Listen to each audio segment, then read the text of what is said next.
vocês como estão? Meu nome é Débora Santos e hoje eu vou falar sobre a redação do SSA 3.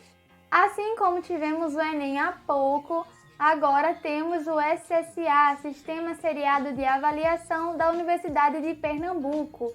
Então, nessa reta final, assim como falei da redação do Enem, também vou falar sobre a redação do SSA. E não, esse não é um vídeo sobre a aposta de tema do SSA.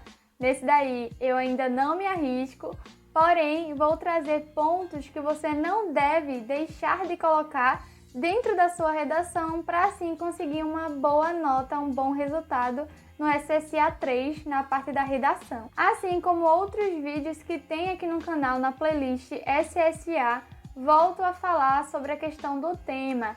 Mais uma vez, se você não viu esse vídeo, vou te lembrar aqui. O tema do SSA, diferente do tema do Enem, é um tema sociofilosófico, ou seja, tem o objetivo de trazer um caráter reflexivo para o leitor e para o autor. Então, no Enem a gente já tem um tema social e no SSA é um tema sociofilosófico, social, mas que também traz a reflexão sobre a problemática em questão. Outra coisa que você não pode esquecer no seu SSA 3 é que o título da sua redação é obrigatório, exatamente. Se você não colocar o título na sua redação, você perde meio ponto de cara. E lembrando que o título deve estar relacionado com o tema e também com o seu texto. Não adianta você colocar o texto falando sobre uma coisa que tem a ver com a temática e colocar um título totalmente desconexo. Então, tudo tem que estar conectado, o título, o tema e o texto. Agora vamos para a parte de introdução falando sobre as teses. Já falei isso em outros vídeos, mas volto a repetir. As teses do SSA normalmente são tipo positivo e negativo.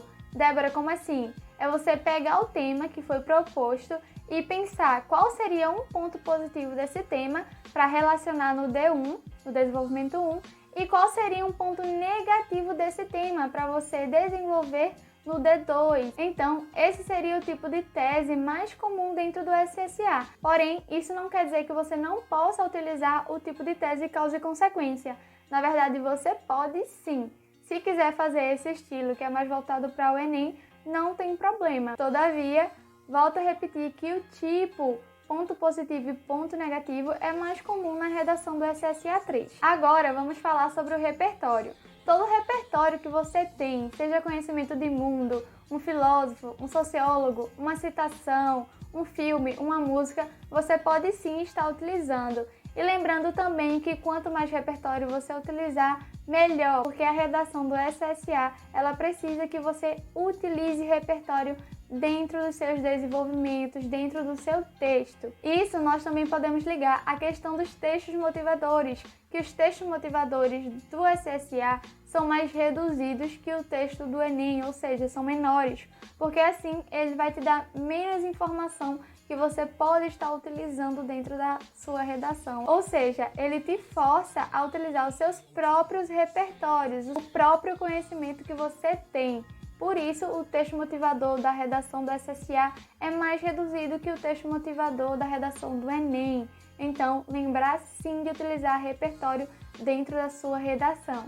Assim como na redação do Enem, temos essa característica em comum, que é a questão de produtividade da argumentação, ou seja, é o seu texto progredir, crescer nos argumentos. Isto é, quando você apresentar a sua temática ali na introdução, apresentar quais serão as suas teses, quais são os pontos que você vai tratar, você tem que trazer essa progressão. Se no desenvolvimento 1 você disse que vai falar sobre X, então fale sobre X no desenvolvimento 1.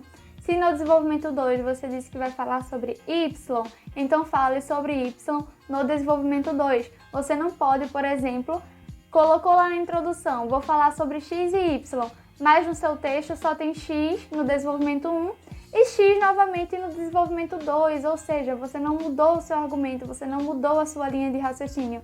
Então você tem que fazer essa progressão de argumentação em todo o seu texto. E por fim, já que falamos sobre introdução, falamos sobre desenvolvimentos, vamos falar agora da conclusão. Diferentemente da redação do Enem, não é obrigatório o uso de uma proposta de intervenção, Pois é, isso aí vai ajudar muita gente, porque muita gente tem dificuldade em conclusão.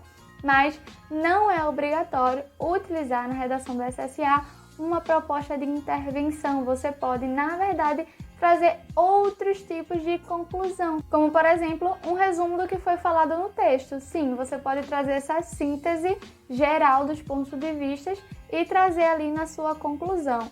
Débora, isso quer dizer que eu não posso, de jeito nenhum, utilizar a proposta de intervenção? Não, você pode sim utilizar proposta de intervenção se você quiser, mas não é uma obrigação, assim como no Enem. Então foi isso, foi um vídeo bem rapidinho, só para te lembrar de pontos específicos da redação do SSA 3.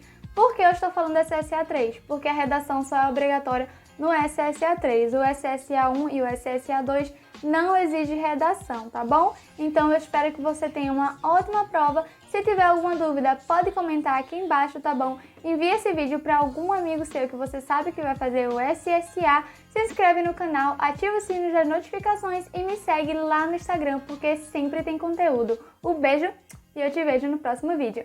Tchau!